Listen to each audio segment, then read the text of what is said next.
Pozdrav, dobrodošle svetlosne duše na YouTube kanal Freja Poseidon ili Poseidon Freja. Danas radimo nedeljno tarot otvaranje za znak Devicu, znači svi vi koji imate sunce, mesec, poznak, Veneru u Devici, ovo je čitanje za vas, kolektivno otvaranje, poruka može i ne mora da rezonira sa vama, znači intuitivno što osetite, uzmete šta ne, pogledate nekog drugu tarot tumača ili neke druge planetarne pozicije ili prosto kod nas pogledate gdje vam je mesec, Venera, poznak, sunce, možda se više pronađete u tim čitanjima. Znači imate priliku da gledate dva tumača, jedini su na Balkanu koji rade zajedno, ja gledam astrološki tarot. Ali rade profesionalno. Da. I Poseidon radi numerologiju, Lenormand, također ima neke darove vizije, Reiki, Theta healinge, tako da subscribeujte se, preplatite se. Na svakih novih 5000 subscribera radit ćemo ovdje uživo otvaranja streamove na vaša pitanja. I također posle sada ovih 10.000 kad krenemo na novih 5, krenut ćemo da darujemo neka čitanja, astro usluge ili tako nešto razno, tako da zapratite nas. Popuste za članove. Tako je. I pripremamo posebne materijale, ali da bi došli do toga, subscribeujte se da bi mogli, eto mi da budemo što više inspirisani da vam damo. Kao što sam ja inspirisan sada sa Frejom. Hvala ti Freja na ovako prelepom uvodu. Idemo ovako. Otvaranje za drage device. Device kod vas. Za ovu nedelju, tako je. Drage device, vi imate neku vrstu očekivanja u pogledu, ja bih rekao, ljubavi. Device kao device, ja mislim da su uvek u nekoj vrsti očekivanja. One su dosta analitične. Tako je. Sve negde prispituju. Pa to. Do detalja. Do detalja u pogledu ljubavi i mogu reći da ono što mi se spušta kao vizija, kao informacija ovog trenutka, da device vi zaista sada očekujete veliki preokret u pogledu ljubavi u smislu da očekujete neku vrstu pomoći kroz partnera. I mogu vam reći da to potvrđuju i ostale dve karte, da partner vam donosi i stabilnost i kroz stabilnost vam isto tako se i financije popravljaju. Dakle, kako vam se ljubav popravlja na neki način, tako vam se i financije popravljaju. Međutim, opet naglašavam da device dolaze negdje u sredini ove nedelje, da tako kažem, koju gledamo, do neke vrste emotivnog disbalansa i do neke vrste transformacije u smislu emotivne transformacije, hvala Frejice, tako što ulaze u previše analitiku, kao što je Freja rekla, ulaze u previše razmišljanje. Međutim, mogu reći da dubina ponekada je dobra, u smislu kada znamo da je potreba za dubinom tu za analiziranju, ovo je karta dubine u Lenormandu. Međutim, ukoliko idemo u dubinu sagledavanja svojih emocija bez potrebe, to jest ukoliko nema potrebe, samim tim izokrećemo celokupnu energiju sunca ili izokrećemo energiju sreće ili ti postojanja i unosimo neku vrstu težine u sam odnos. Dakle, device, ukoliko se suzdržite i ne unesete previše analitike ove nedelje u vaš odnos, ja mislim da bi vaš odnos trebao da funkcioniše fenomenalno. Međutim, pošto ovdje imamo izokrenuto sunce kao zadnju kartu, može biti da ćete do sredine nedelje držati sve pod balansom i onda krećete bum u energiju izokrenutosti, to jest u energiju težine, gdje i sami nećete znati gdje, kako, na koju stranu i šta raditi. Uglavnom, energije nisu loše, ali imamo, znači, tih i nekih karti koje predstavljaju, da tako kažem, što se tiče device, potrebu za stani pre nego što kažeš ili razmisli dva put pre nego što uradiš, koliko god da je to moguće, i to bi bio savjet što se tiče Lenormanda. Ajde da vidimo, znači sunce, mesec, poznak, Venera u Devicu 26.5. do 1.6. da vidimo kakva je to energija. Opa, samo ti radi. Hvala. Hvala ti. Poseidon je tu. Blagodarim. Da te zaštiti od svih nevidljivih sila, entiteta, implanta. Štite mene, moji anđeli, ne skida se. Tako je. Frejni anđeli su, da znate, najbolji anđeli na svetu. Samo trenutak dok meša karte. Freja ima zaista predivnu, prejaku moć. To je urođeno, ja mislim, još kad je bila mala. Moć manifestacije, i rad sa anđelima. Dakle, organizuje prelepe radionice kad ona to želi, gde zaista vas uči kako na neki način da stupite u kontakt sa anđelom, čuvarom, sa anđelima izobilja, sa anđelima lepote. Kao što vidite, žena ima preko 45 godina. Nemoj da pričaš gluposti, ima 36. Izgleda kao da ima 22. Pričaš gluposti, lažeš ovdje narod. Ovdje malo tako vicka, nemojte mu zameriti. Evo ovako, ja za vas imam, device, definitivno jedan nov ciklus ovdje se otvara, kao što je on negdje ispomenuo, transformacija, vjerojatno možda to. Ovo su vezano za neka uverenja koje se striktno držite.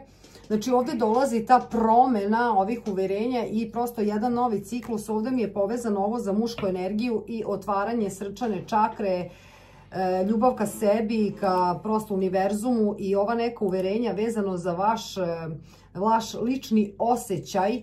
I ovdje je nešto što ste se striktno držali i niste mogli da vidite, da kažem, drugačije. Sada ovdje dolazi jedan, ovo je točak sreće, preokret i ovdje dolazi zaista jedan preokret za mušku energiju i nova spoznaja po pitanju emocija. Ajde da vidimo dalje šta će još da će još nešto se pridruži od energija. Wow, divno. Jo!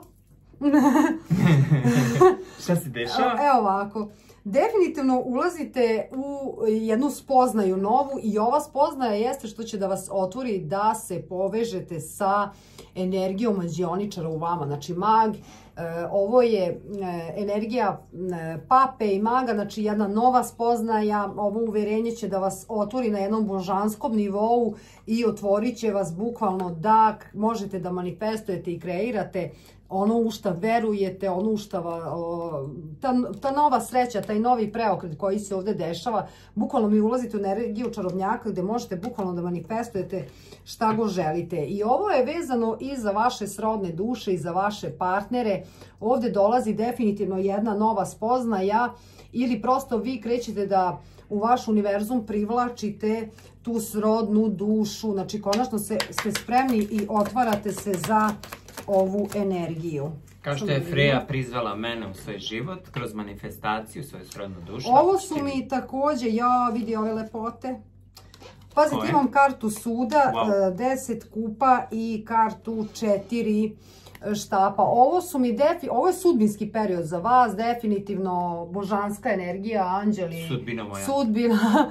Ovo su mi visokosrodne duše i twin flame-ovi. Znači, ja kupim ovdje određene device gdje se vi otvarate, konačno dolazi ta neka nova spoznaja po pitanju vas, uzdiže se vaša ljubavna energija, vaše emocije, intuicija, prosto cijelo vaše biće, znači fizičko i mentalno i duhovnost kreće da se uzdiže na jedan božanski nivo. Otvarate se bukvalno da kreirate kroz kosmičke univerzalne energije, krećete da kreirate tu novu spoznaju, ta ljubavna srčana čakra se otvara i bukvalno vam dolazi u život visokosrodna duša ili twin flame. Znači to su mi duše koje imaju, da kažem, jedna duša, a dva tela.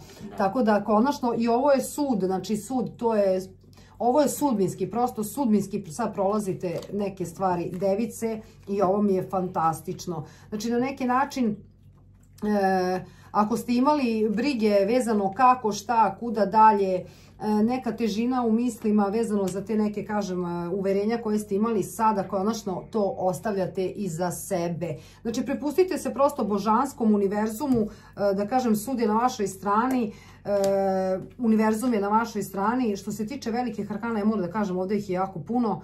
Jako bitna nedelja za vas, određene device, bar koga ja kupim. Znači imamo jarčeve, imamo ovnove, imamo bikove, jarčevi jako izraženi ovdje i škorpije.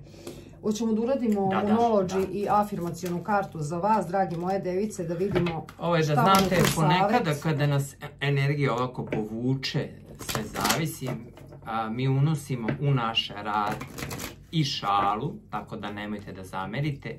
Međutim, Freja je dosta striktna i dosta je stroga što se tiče rada, ali ponekad se eto desi, ponekad ovako neki video, ali odgledajte sve prethodne video materijale, vidjet ćete da smo okej. Ja sam više za služba je služba, družba je družba, a Poseidonom volim malo tako i da se našali, ja mu ne zameram, zato i radimo zajedno na ovom kanalu, a ja na mom kanalu radim kako ja mislim da treba. Samo strogo. Tako je. Ajde da vidimo šta vam u Nology savjetuje, device, po pitanju ove nedelje. Ovo izašlo vam je više kartica. Bravo. Evo. Po meni, morat ću da se nadovežem na to. Znači, pročitat ćemo ponekad je ne izraz, a najviše ljubavi. Znači da nekad kažete drugom ne, jer imamo ljude koji su people pleaseri, kao što sam ja bila. Znači, meni je bilo strašno da nekom kažem ne, ja ću da uradim, iako je to na moju štetu, da udovoljim drugima. Tako da nekad reći ne sebi ili drugima u stvari izraz najveće ljubavi. Tako je. I samopoštovanje te samoljubavi prema sebi, a i tom nekom drugom. Što se tiče Moonologija, idite dublje. Znači, novi mesec u znaku Škorpije. Verujte univerzumu, kao upravo što smo imali u mom čitanju, prepustite se univerzumu, jer definitivno vas ovo otvara na jedan nov sudbinski put, što je po meni fantastično, device, ja sam oduševljena. I pustite se novi mesec u znaku Raka. Jako lepo, samo da vidimo šta je na dnu deka. Pristupite situaciji, tako da prepustite se božanskom i pratite znakove, smernice, zaista ulazite u jednu fantastičnu energiju device, ja sam oduševljena i jako mi je lepo dok ovo radim i čitam, prosto mi žao da stane. Idemo u novo otvaranje. Tako je, to je to što smo imali za vas, drage naše device, lajkujte, slobodno pišite, komentarišite, volimo jako da čitamo vaše povratne, znači nije ovde poenta ko bolje tumači, nego s kim vi više rezonirate. Pa, svako ima svoje, mislim, ovde jeste poenta da se vi spojite sa porukama, znači nije ovde pitanje ko bolje tumači, nego s kim vi više rezonujete. Tako da to je to, pišite nam povratne. Ukoliko niste nas razumeli, poslušajte opet ovaj video, vratite, pogledajte opet, šaljite nam ljubav, mi vama takođe. Tako je. Mi vas ljubimo, volimo, grlimo i kao što uvek kažemo, volite sebe, kad volimo sebe, onda volimo čitavo postojanje univerzum. Pozdrav i do sledećeg čitanja!